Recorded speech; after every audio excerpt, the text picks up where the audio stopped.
Why don't you have a seat? Do you know why you're here today?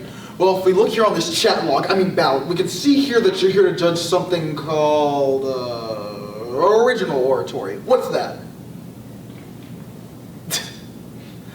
I love To Catch a Predator. Seeing the creepiest scum of the earth walk into a house, see a 20-year-old woman in the fakest Party City child disguise, think, nothing's wrong here. And then see Chris Hansen walk out in all his pedo-busting glory to ask the age-old question. Why don't you have a seat? It's awesome. But upon watching each episode, I've realized more and more that I, like many other people, forget the greater issues the show tackles. Those small-town investigations are not the only places where women and girls are treated unfairly. According to the journal Lancet Global Health, 200,000 girls under the age of 5 are murdered or neglected to death every year in India. According to the International Labor Organization, 3.7 million women and almost 1 million underage girls are forced into sexual slavery. According to the CDC, here in America, 1 in 5 women will be raped within their lifetime, 33% between the ages of 11 and 17. These are not numbers you can ignore like a math test. These are real people with real lives. They breathe, they eat, they sleep, they laugh, they cry, they have fun just like you and I do. And yet, across the globe, society continues to objectify, over-sexualize, and dehumanize women. And in turn, we've created a society that values constructed ideas of femininity and masculinity over real human complexity. So today, let's have a chat log about how we as a society dehumanize millions of women. Then we can have a seat and discuss the damages it brings to us, before finally, we can arrest the solution. Now, Chris Hansen in To Catch a Predator would have you believe that the only people that dehumanize women are guys with bad haircuts and failed marriages. But if that were true, a couple of barbecues and some marriage counseling sessions and boom, gender inequality solved. But obviously it's not that simple. Whether it's the media we consume or the way we live our lives, we have created a culture of over-sexualizing even underage girls. Don't believe me? Take a look at the modern American education system. Well, obviously it's not in my hand, but you get the point. Now I know a lot of teachers are going to be upset at me for this, but the dress code is sexist. In fact, in a 2019 data analysis by journalist Amber Thomas of 481 US high schools, it was found that 57% of dress code rules target girls, while only 5% target boys, and shoulders were 8 times more likely to be banned from school than genitals. Young girls that are in an area that's supposed to be a place of learning are instead told they are nothing but a distraction to the learning environment. And in turn, school is systematically disrupting the learning environment of girls.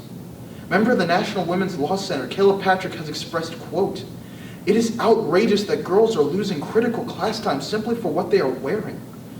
It sends a disturbing message to all girls. What a girl looks like is more important than what she learns and thinks."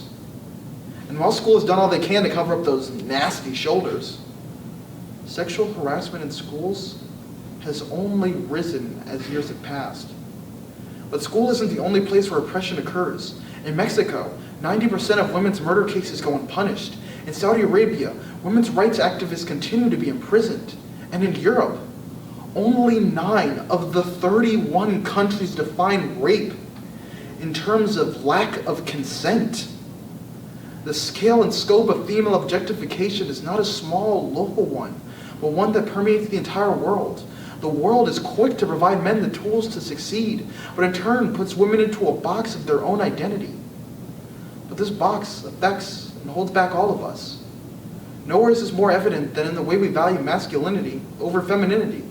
Men are told to be a man and not cry. But a 2018 study by the National Institute of Health showed that men who showed male symptoms of depression were the least likely to seek medical treatment. Common human decency and showing emotion to others have been rejected in favor of oppressing a specific gender and its characteristics. Now, back to Catch a Predator. Once Chris Hansen, catches the predator, that's where things end. The day is saved and no harm comes to anyone. Well, except for maybe the predator when he goes to prison. But when you realize the world isn't one big sting operation, you begin to see just how detrimental female objectification can really be. I certainly did. When I was on a trip to my middle school club state convention, the parent group president was chosen as our male chaperone. Publicly on the trip, he would bully one of our trans members and go into the girls' hotel room. Behind closed doors, when it was just him and the boys, he would join our conversations and make endless sexual and derogatory comments about our female members. Listen, I'm gonna be real for a second. I know, I'm a guy, and I will never understand what it's like to be a girl.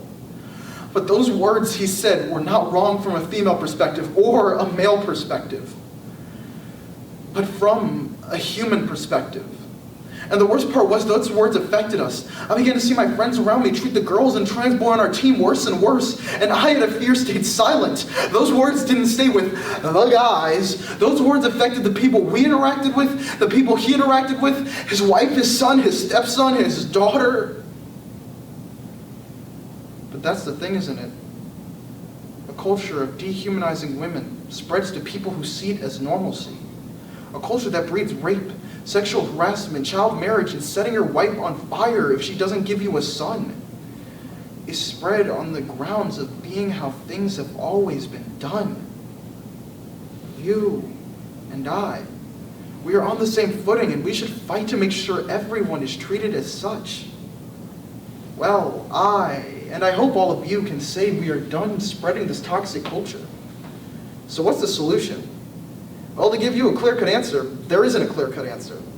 Something as widespread as gender inequality is impossible to create one catch-all solution to. I do, however, believe our best chance of solvency is to use our M&Ms. No, not the delicious candy-coated chocolate-covered sweet that melts in your mouth, not in your hands, not a sponsor. But our minds and our mouths.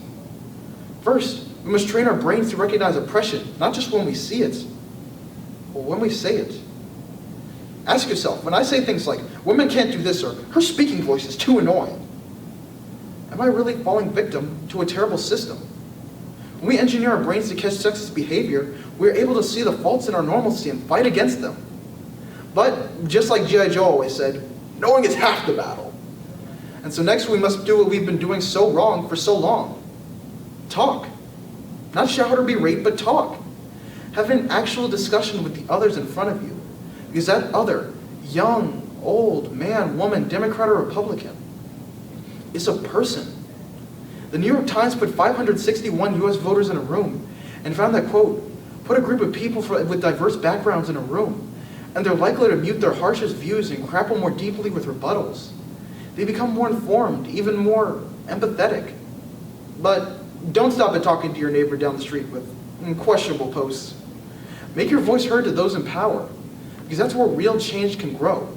It might not seem like much, but marching alongside your fellow human or contacting your senator can have real power and change, not only on the people in power, but on the very actions and opinions of everyone around you. A 2020 survey by Monmouth University showed that the recent Black Lives Matter protests have increased understanding that racism is a problem in America by 25%. Decades of women's rights protests, from the women's suffrage movements of the 1910s to women defiantly driving in Saudi Arabia, have demonstrated the power of protesting as a unified force for change. And finally, just like eating a bag of M&Ms, do not be satisfied with one small improvement. To quote Susan B. Anthony, our job is not to make young women grateful. It is to make them ungrateful so that they keep going. Women's suffrage in America, women's right to drive in Saudi Arabia, and the outlawing of child marriage in Tanzania have all been great strides, but they are just small steps towards something greater than all of us. Complete equality requires us all to sacrifice some of our current beliefs. So the next time somebody challenges your beliefs, don't scream and deny. Have an actual discussion with them. Take a deep breath, drink some sweet tea, and have a seat.